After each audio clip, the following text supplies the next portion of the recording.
大家，南无阿弥陀佛。我下面要为各位介绍的这个内容师父自己写出来的东西我由我本人来帮各位大家浅显的解释，应该是很理想的。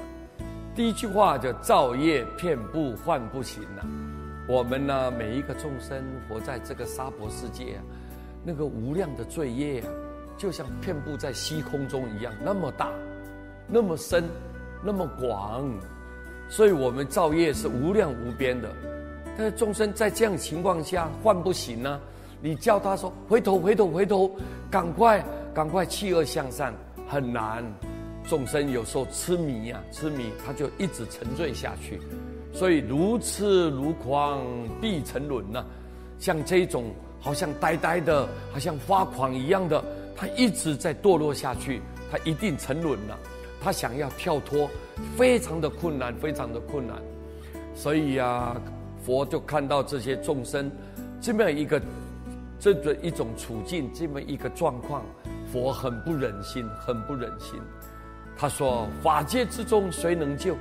那么在整个宇宙法界之中，到底哪一个人有能力能够救度这种罪业这么重、烦恼这么深的人？